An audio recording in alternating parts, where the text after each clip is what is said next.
For years, I felt like I was running on a treadmill, working hard, but feeling like not getting anywhere. In the fast moving world of I was always chasing the next milestone, constantly navigating shifting priorities, long hours, and high expectations. Then one day, I was invited to speak at a conference on the topic of AI ethics. And that was an opportunity that I was genuinely excited about. But the problem was that my organization did not agree for it. The main reason for them was a sensitive topic like AI ethics. So, what they did was, instead of recognizing my expertise into that topic, they started questioning, like, why I'm the only one who is receiving so many invitations right in the first place. And that moment hit me hard. I realized I had let that job define my entire identity. I had spent years proving my worth to the company. But what happened in the end was that my growth was limited by the decision that was not even mine to make. Since then, I have made some conscious choices by designing a career that serves me as well, in addition to serving my employer. But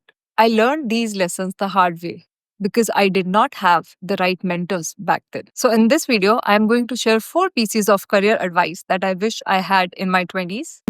And these are the insights that I wish I had that would have let me break free from those constraints which are invisible. Number one, redefining success on your own terms. For years, I chased the traditional markers of success, be it promotions, a higher paycheck, or an industry recognition. I still remember a moment when I was sitting on my office chair looking outside the window. And you know what? I was not sad. Or I can say I was not supposed to be sad. And the reason is because it was a big moment for me. I had just got the promotion. I had been working for years. But what happened in those few moments is instead of feeling excited, I felt nothing. And that was my wake up call. I had been climbing a ladder without even asking whether it was leaning against the right wall. We are always conditioned to believe that success looks like a certain way, be it about titles, financial milestones, or a matter of prestige. But those are external measures. True success is deeply personal. It's about how fulfilled, challenged, and aligned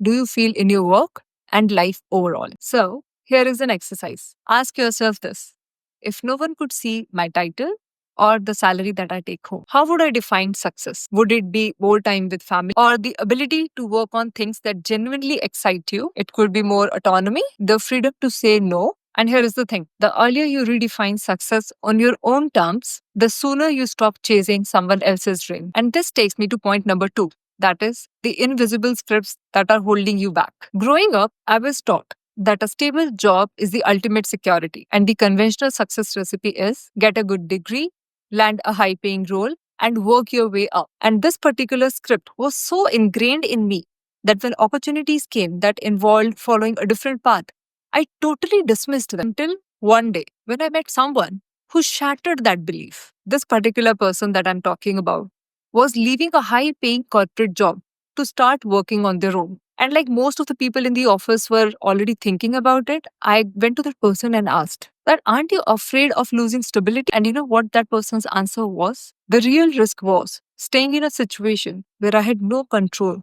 over my time, my career, and my future. And that particular moment made me rethink everything. And you must have seen by now, we all operate under what I call as invisible scripts. And what I mean by invisible scripts are the beliefs that are passed down to us by our family, by society, or those outdated norms. And the problem with these scripts is that these were written in a different era for a different world. The world today rewards adaptability, creativity, and self direction far more than blind stability. So, questioning those inherited scripts is the first step to achieving real freedom. And the third piece of advice that I want to give you all is the worst case scenario exercise. I once had an opportunity that felt like a big leap, and that was an industry shift that excited me. It made me feel more like I'm working with visionaries. But the problem is that particular thought is the same that also terrified me. And I kept thinking, what if it's a disaster? What if I regret it? And then I did a simple exercise that I followed till date. I wrote down the absolute worst case scenario in detail. What would actually happen if I failed? What would I lose? And how long would it take me to recover? And the most important question I asked myself was, could I recover? And when I looked at my notes, I realized that those worst case scenarios that I was constantly thinking in my head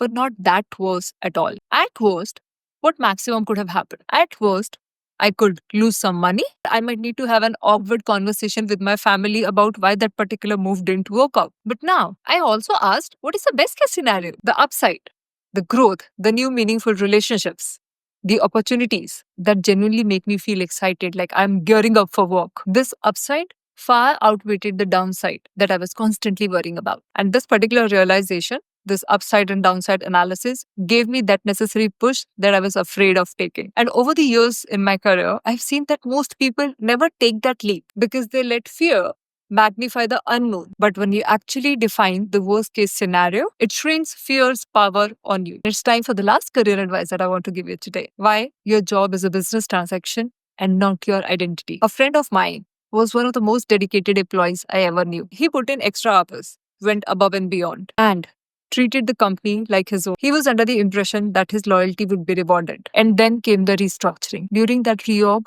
he was let go. There was no warning, no gratitude for all the extra hours that he had put in, just a severance package and an exciting announcement on LinkedIn about the new changes coming ahead. That experience hit me hard. It was a reminder for me that no matter how much you love your job, at the end of the day, it's still a business transaction because your company values you as long as your work provides value to them. The moment that equation changes even a slight bit, you are replaceable. And this doesn't mean that you shouldn't care about your work. In fact, I'm the person who has always been called as the one with the highest work ethics. So, what exactly am I trying to emphasize here? All I'm suggesting you to do is to invest as much in your skills, your network, your personal brand, as much as you do at your work. Because one day, when the company decides to make a decision that works in their best interest, you want to be in a position where you have options and not just the regrets. Looking back, whenever I think of that conference rejection, I feel like that was the best thing that ever happened to me. It forced me to ask myself this critical question: who am I outside of this job? And no matter what others say, this is the hard truth. If you don't take control of your career, someone else will. Success isn't just about climbing the ladder.